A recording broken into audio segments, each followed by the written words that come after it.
Hallo und herzlich willkommen zu einem neuen Video. Wir legen heute die Karten und zwar geht es darum, wie die nächste Woche für dich wird. Du kannst das Video jetzt pausieren, atmest dreimal tief ein und aus und wählst dann deinen Stapel. Wir haben hier einmal den Rosenquarz,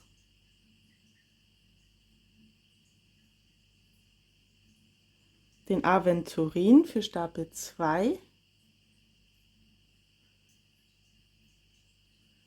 und den Amethyst für Stapel Nummer 3. Pausiere jetzt das Video, atme dreimal tief ein und aus und dann wähle deinen Stapel. Dann fangen wir mal an mit dir, lieber Stapel Nummer 1.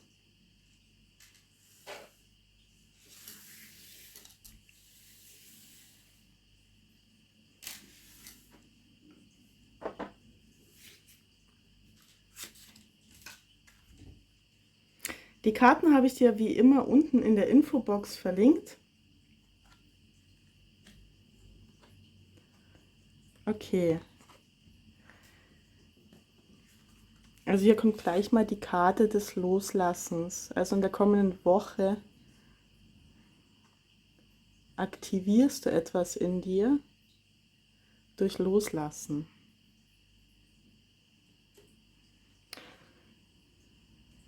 Da wird einiges aufgeräumt in deinem Leben. Dadurch kommt aber auch die Sonne wieder herein.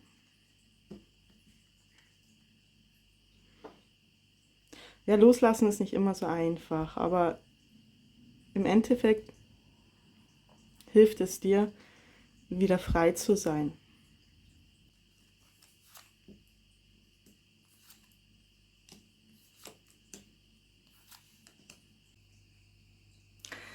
So, lieber Stapel Nummer 1. Und zwar sieht es so aus, als gäbe es hier in der Familie einige Streitigkeiten. Gewisse Dinge, vielleicht sind es auch kleine Lügen, werden einfach verschleiert von einer weiblichen Dame, die sehr kindlich ist. Auf jeden Fall sind diese Probleme oder diese Problematik ist schon, also besteht schon länger, tritt immer wieder auf. Und hier geht es natürlich darum, trotz all dem die Ruhe zu bewahren. Es kann natürlich auch sein, dass es bei dir also bei den Streitigkeiten um ein Kind oder Kinder geht. Vielleicht auch um den Ex-Partner. Vielleicht sind hier auch Streitigkeiten mit dem Ex-Partner über Kinder, über das Kind, über euer Kind.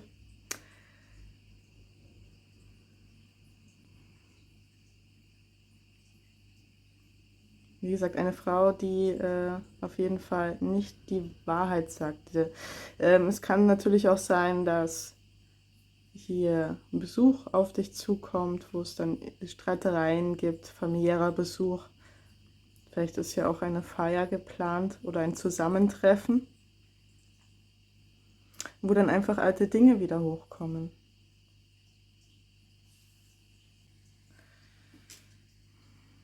Das sieht mir tatsächlich aus wie ein Streit auch zwischen einem Pärchen, einem Ehepaar.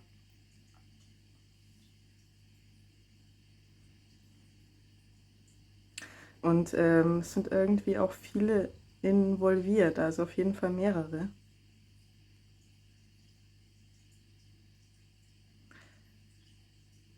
Es kann natürlich auch um einen Mietvertrag hier gehen, wo noch Streitigkeiten existieren. Und das sind die Helferkarten hier, sagen quasi bei dem ganzen Thema. Und dass es sich hier dreht, das kann für jeden von euch ein wenig unterschiedlich sein. Bei dem einen geht es vielleicht um den Mietvertrag und bei dem anderen eher um das Familienstreitthema oder das Kinderthema. Und dieses Ganze solltest du eben loslassen. Das Einzige, was du jetzt machen kannst, dadurch wird es quasi gereinigt. Ja. Ich habe für dich noch eine Engelkarte gezogen, die auch ganz gut passt dazu. Die Vergebung. Gerade bei so familiären Themen ist es ja auch ganz wichtig. Vergebung ist generell ja ganz wichtig. Ich lese jetzt die Karte einfach mal vor. Die Engelweisheit erinnert dich daran, dass bestimmte Menschen und Situationen dir als Herausforderung gesandt werden. Sie sind deine wichtigsten Lehrer. Ohne sie könnte deine Seele sich nicht weiterentwickeln. Und dies ist deine Botschaft. Mache dich von allen Verletzungen, allem Groll und Zorn der Vergangenheit frei. Erst wenn du dir selbst und anderen vergibst, wird dein Karma aus der Chronik deiner Seele getilgt. Dann wirst du wieder Liebe in deinem Herzen spüren und genießen können und ein leichtes, unbeschwertes Gemüt haben. Bitte die Engel, dass sie dir helfen, all deine Verletzungen, deinen Zorn und deine Schuldgefühle in nichts aufzulösen. Sie werden dir alle Bürden von den Schultern nehmen. Wenn du bedingungslos liebst, gibt es nichts zu verzeihen. Liebe ist dazu da, um zu geben. Also öffne dein Herz und gib anderen Menschen deine Liebe. Und deine Affirmation dazu ist: Ich verzeihe mir selbst und anderen, ich bin frei. Ja, diese Karten passen natürlich ganz, ganz gut zu diesem Thema, was hier in der Mitte liegt.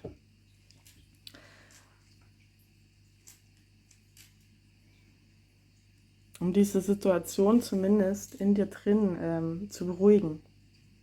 Ja.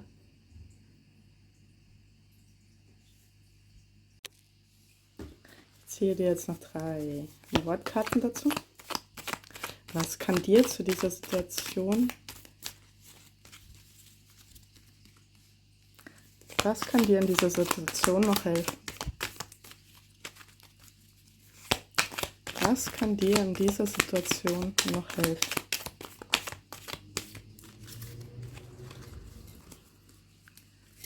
Was kann dir in dieser Situation noch helfen? Okay. Okay. Okay. Aha. Also, es kann jetzt natürlich sein, dass du einfach mal in die frische Luft gehen solltest, um deinem Ärger ein bisschen Luft zu machen, dich auf die Wahrheit in dir drin konzentrieren solltest. Und dadurch wird sich alles zum Positiven wenden. Scheint mir fast so ein wenig, als wäre hier nicht alles nur im realen Leben, sondern auch irgendwie online in der Öffentlichkeit. Und wichtig ist auch, dass du bei deiner eigenen Wahrheit bleibst. Eventuell kommt mir das ein bisschen vor, als möchte dich auch jemand so ein bisschen manipulieren vielleicht. Deswegen ist es sehr, sehr wichtig, dass du bei dir bleibst. In deiner Mitte bleibst. Deiner Wahrheit aussprichst. Auch wenn der oder diejenige hier gerne mal was verschleiern möchte, lass dich darauf nicht ein.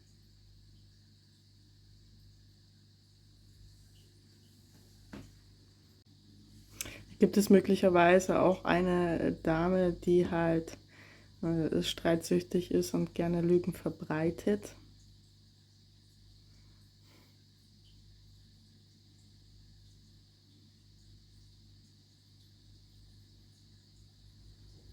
Also das ist eine Möglichkeit der Deutung.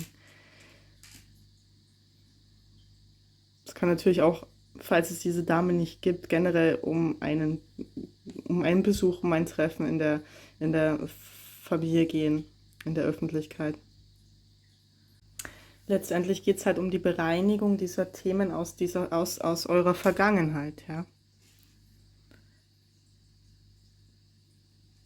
Damit die Zukunft wieder ein wenig positiver werden kann.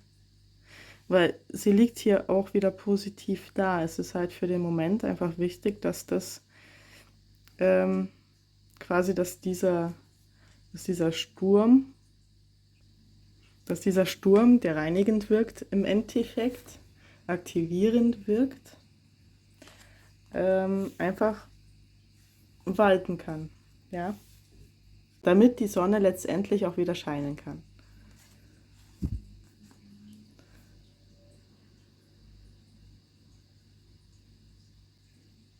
Diese Affirmation kannst du dir natürlich gerne auch jetzt vorsagen oder aufschreiben und immer wiederholen.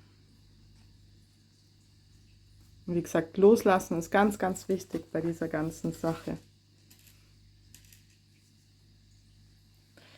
Gut, lieber Stapel Nummer 1. Dann hoffe ich, konnte dir weiterhelfen. Falls da jetzt nichts dabei war und dich eventuell ein anderer Stapel angesprochen hat, kannst du da gerne reinschauen. Vielleicht ist da dann was für dich dabei.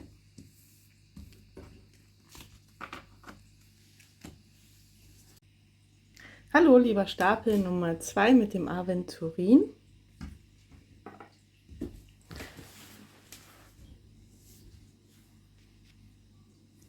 So, zuerst mit den Helferkarten, die Entfaltung und lach einmal über dich.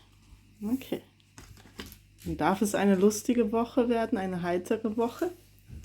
Eine Woche, in der du dich vielleicht auch kreativ entfalten kannst. Aber schauen wir doch mal in das Lenormand.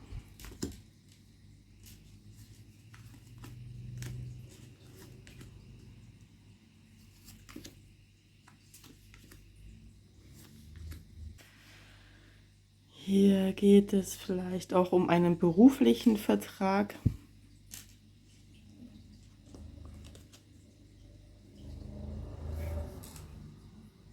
Vielleicht sogar auch um eine neue Arbeitsstelle.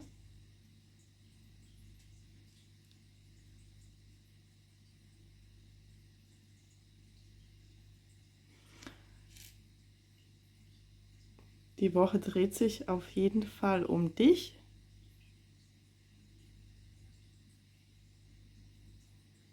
Und vielleicht auch um eine Freundin, die etwas jünger ist als du. Oder zumindest jünger wirkt. Eine gute Freundin. Um eine Freundin, die du schon länger kennst.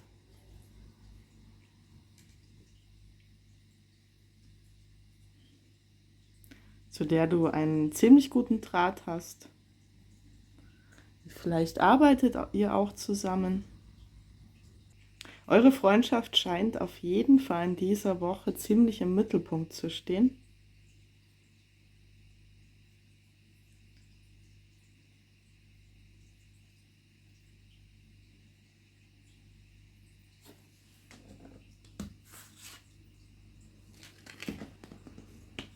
Ich habe so das Gefühl, dass ihr ziemlich viel zusammen lachen könnt in dieser Woche.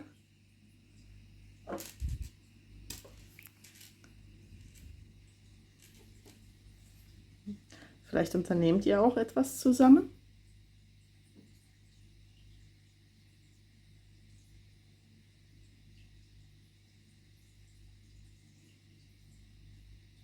Ja, hier liegen auch so die Geheimnisse, Dinge, die nur ihr beide wisst.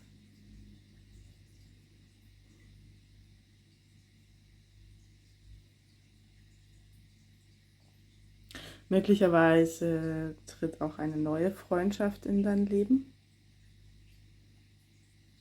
Eine stabile neue Freundschaft, die dann auch sehr lange halten wird. Falls du jetzt im Moment noch keine Freundin hast, es gibt ja immer so Phasen im Leben, da ist man vielleicht mal etwas zurückgezogener gewesen, dann kommt hier eine neue Freundschaft auf dich zu. Und die dann auch länger halten wird. Vielleicht sogar ein Leben lang. Solltest du gerade auf Jobsuche sein, liegt hier ein neuer Job, eventuell über eine Freundin oder einen Freund. Ähm, da geht es auch ums Finanzielle, was dann hier auch sehr positiv da liegt. Sollte es um einen Job gehen, geht es um einen Job, in dem du dich entfalten kannst und deine Talente ausleben kannst. Wieder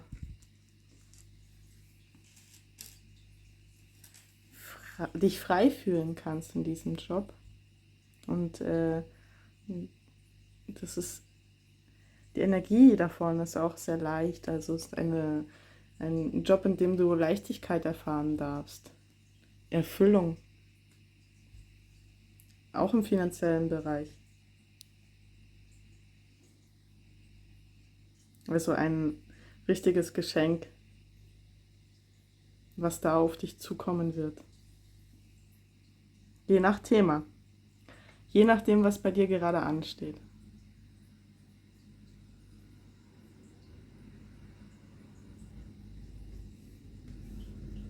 Ich habe hier auch eine Engelkarte für dich gezogen, die Dankbarkeit. Ich lese dir die Engelkarte kurz mal vor. Deine Botschaft lautet: Führe dir alles Gute in deinem Leben vor Augen. Wenn du dem Universum für seine Geschenke dankst, wird es sich dir gegenüber stets als großmütig erweisen. Die Engelweisheit ermahnt dich, für alles Danke zu sagen, was du besitzt. Konkrete, greifbare Dinge ebenso wie immaterielle Güter. Immer wenn du dich von ganzem Herzen für etwas bedankst, wird dir noch mehr Gutes zuteil, denn Dankbarkeit ist ein Schlüssel zu den Schätzen des Universums. Also bemühe dich um eine Haltung der Dankbarkeit und öffne dich für die Liebe und den Reichtum in deinem Leben. Dann werden deine Engel mit Wohlgefallen auf dich herablächeln. Und deine Affirmation dazu ist: Ich bin dankbar für alles, was ich in meinem Leben habe. Ja? Dankbarkeit ist auch so ein bisschen der Schlüssel zur Manifestation. Falls du dir eventuell einen neuen Job wünschst, kannst du mit Dankbarkeit hier viel erreichen. Manchmal treten so Situationen in unserem Leben auf, wo es einem schwerfällt, dankbar zu sein. Dann konzentriere dich einfach auf die kleinen Dinge, für die du dankbar sein kannst. Ich werde dir jetzt noch aus meinem Wörter-Tarot 3 Wörter ziehen, die dir weiterhelfen können. Die 3 Wörter zu deiner Situation.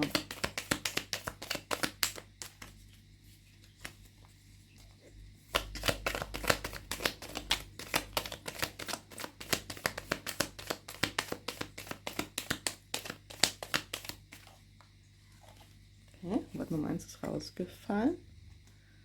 Kalt.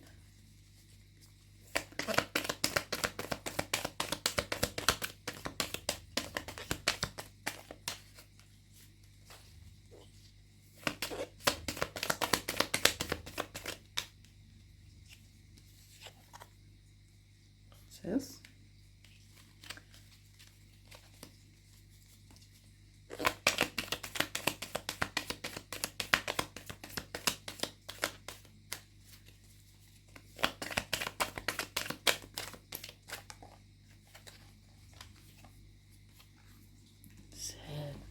Okay, vielleicht hast du dich nicht so gut gefühlt in der Vergangenheit. Dann ist es natürlich, wird dein Herz jetzt quasi wieder erwärmt. Ja? Hier sind so mehr schlechte Gefühle, Gefühle von Kälte und Traurigkeit, ja, die aufgelöst werden wollen. Und deswegen auch die Dankbarkeitsübung, damit du dich wieder auf das Positive konzentrieren kannst, damit das Neue in dein Leben wieder reinkommen kann. Weil ich sehe hier auch die tiefen Gefühle drin und tiefe freundschaftliche Gefühle, ja. Und eben das Neue. Und diese freundschaftliche Verbindung, die hier ganz wichtig für dich ist, und die hier ganz viel verändern kann auch. in dir. Diese Freundschaft macht etwas mit dir. Und verändert quasi dein Leben. Und das Ganze ist jetzt noch gar nicht so sichtbar. Aber diese Freundschaft wird dann Anker sein.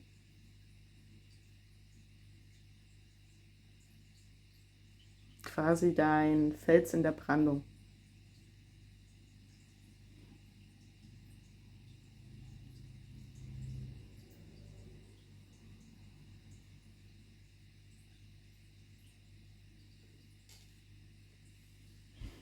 Damit das wieder in dein Leben einziehen kann.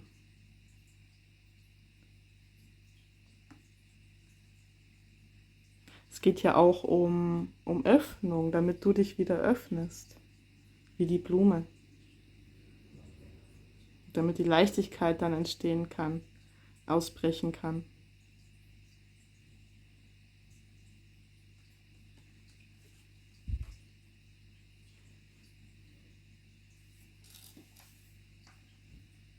Okay, lieber Stapel Nummer 2. Ich hoffe, ich konnte dir mit dieser Legung etwas weiterhelfen.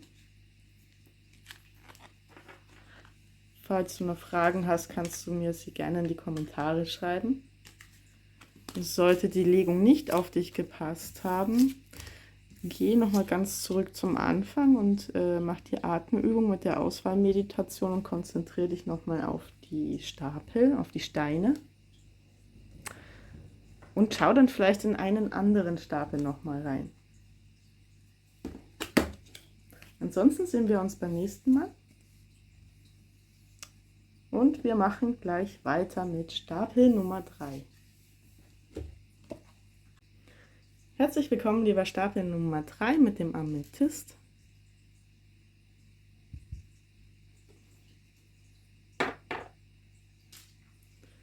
So, schauen wir doch mal in deine Helferkarten.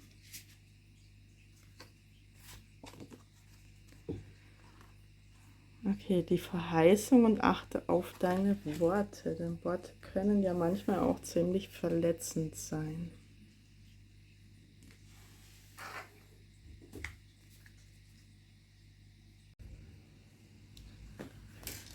So, also der Fuchs, der zeigt hier auf eine, falls es gerade Thema bei dir ist, auf eine Partnerschaft. Falls Partnerschaft bei dir ein Thema ist, dann könnten hier auch ja, Streitigkeiten bestehen, die in der Vergangenheit waren, die eventuell mit einer Dame zu tun haben.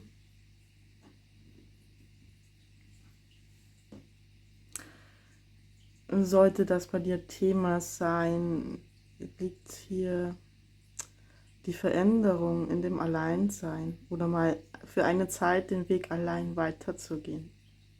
Es kann natürlich sein, dass du eine Person bist, die in der Öffentlichkeit steht. Wenn dem so ist, kann es auch sein, dass du, und dass es dir auch gut tun würde, in der Zukunft ein wenig Zeit mit dir selber zu verbringen, dich ein wenig zurückzuziehen, um von dem ganzen Trubel, sage ich jetzt mal, ein bisschen Abstand zu gewinnen. Sollte es hier um ein Gespräch gehen,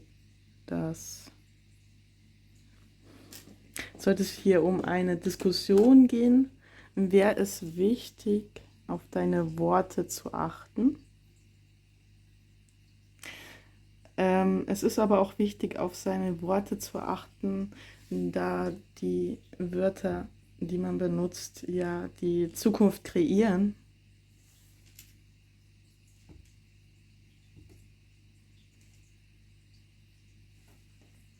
Eventuell, falls du dich in einer Gruppe befindest, falls du ein Gruppenthema hast, werden auch hier Veränderungen auftreten.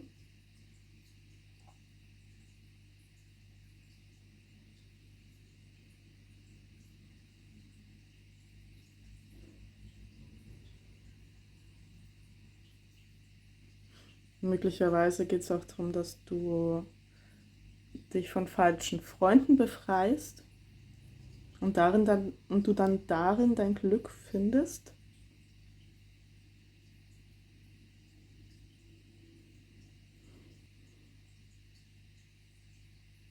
Ich ziehe jetzt mal 3 Wörterkarten, die hier für mehr Klarheit sorgen sollen. Aus meinem eigenen Wörtertarot.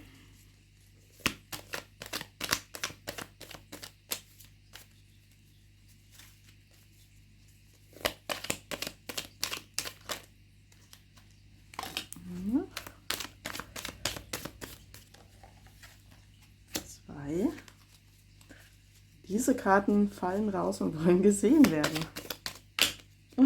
Da kommt schon die nächste, okay. Gut. Dann schauen wir doch mal. Now.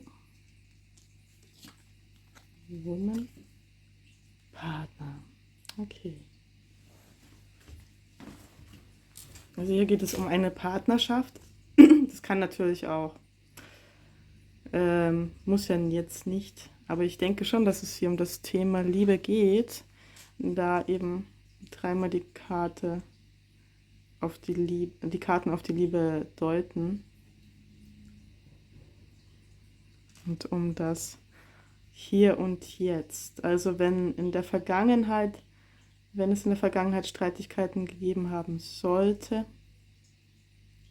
oder eben auch Lügen in der Partnerschaft, sollte man sich erstens falls du eine Frau bist, auf dich selber konzentrieren, auf das Hier und Jetzt. Und wenn du die Partnerschaft, du solltest dich auf jeden Fall nicht auf die Vergangenheit oder auf das, was in der Vergangenheit passiert ist, konzentrieren, sondern eben auf das, wie die Situation jetzt ist.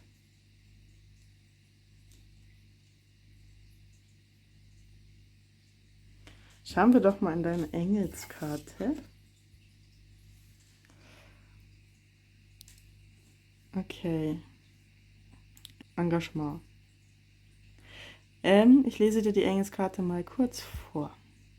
Die Engelsweisheit erinnert dich daran, wenn du ohne jeden Zweifel und ohne jede Ablenkung nach der Verwirklichung einer Vision strebst, dann wirst du dein Ziel auch erreichen. Du kannst gar nicht anders. Die Botschaft lautet, lass dich durch nichts von deiner Vision abbringen. All deine Gedanken, Worte und Handlungen sollen auf das gewünschte Resultat gerichtet sein. Nichts auf der Welt ist mächtiger als konzentrierte, gebündelte Energie. Die Engel werden das reine Licht deines inneren Engagements erkennen. Ob es dir nun um eine Beziehung, eine ganz bestimmte Arbeit, eine Reise oder irgendetwas anderes in deinem Leben geht. Vergiss nicht, die Engel um Hilfe zu bitten und wisse, dass sie dich unterstützen werden, wenn du deine Absicht auf das höchste Wohl für das Universum richtest. Deine Affirmation: Ich halte an meiner Vision fest. Ja? 3-mal aufsagen oder aufschreiben und über den Tag verteilt immer mal wieder aufsagen.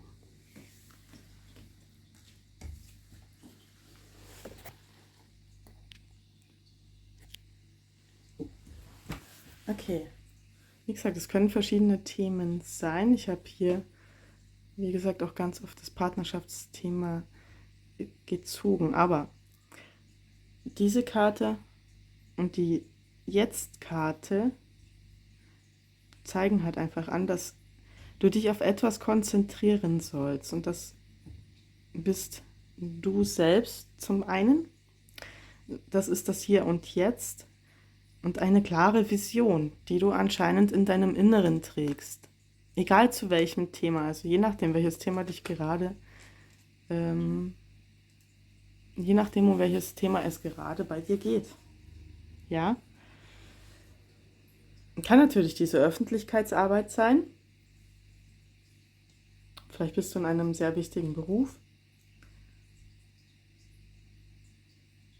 Und das Glück sehe ich auch hier in der Öffentlichkeit bei dir. Ja, könnte auch eine Selbstständigkeit sein.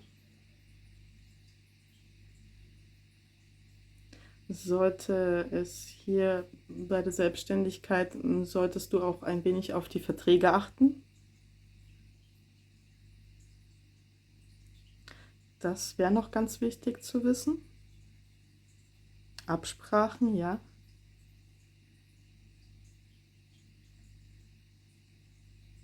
Dann geht es ja auch darum, dass du, ja,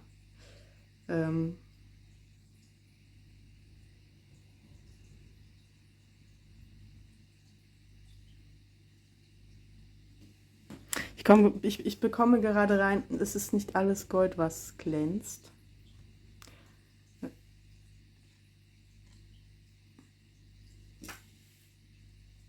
Deswegen bei den Absprachen achte auf deine Worte.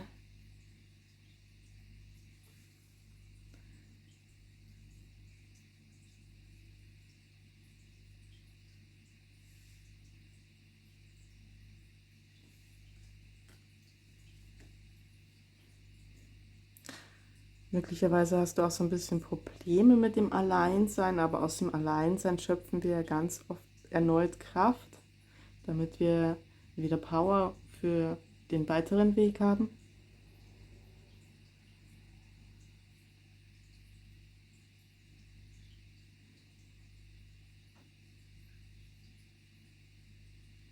Ich sehe auch ein bisschen so das Aufblühen in der Öffentlichkeit.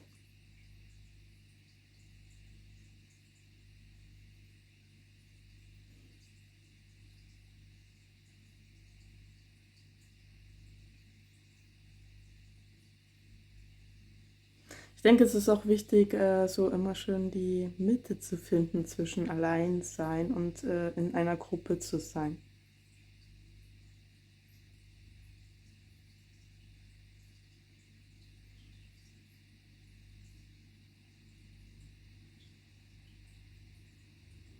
Möglicherweise hat dich auch etwas in der Gruppe getriggert, wofür du dann die Zeit des Alleinseins brauchst, um das wieder zu heilen.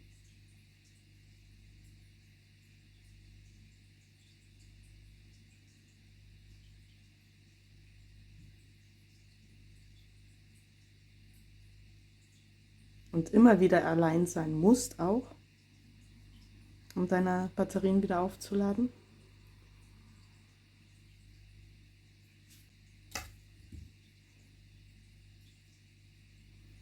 Es scheint ja auch diese große Vision, die du umsetzen möchtest, und die möchte auch umgesetzt werden.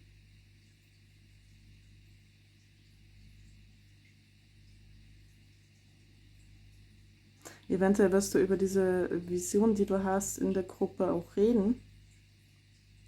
Und diese Gespräche können dir bei der Umsetzung helfen.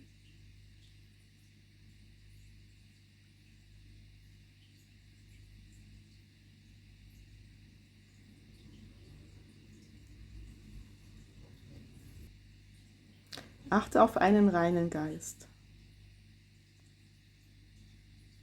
Vielleicht hast du auch einen sehr schlauen Partner an deiner Seite, der dir bei der Umsetzung deiner Vision helfen kann. Wenn du noch Fragen hast, kannst du mir die gerne in die Kommentare schreiben. Ich werde versuchen, die Fragen nachträglich noch zu beantworten. Dann ist es so. Und zwar suche ich für meinen Kanal noch Karten, Orakelkarten, falls du selber welche entworfen hast und ich die vorstellen soll, ich die auf meinem Kanal benutzen darf, mit Quellenangabe, würde ich mich freuen, wenn du mich kontaktierst. Du findest meine E-Mail in der Kanalinfo. Dann blende ich euch hier oben rechts noch meinen ersten Kanal ein. Das ist ein kreativer Kanal. Falls du dich für solche Sachen interessierst, kannst du da ja auch mal gern reinschauen. Ich würde mich natürlich über ein Abo freuen, auf diesem oder auf dem anderen Kanal. Und ich würde mich auch freuen, wenn wir uns in meinem nächsten Video wiedersehen.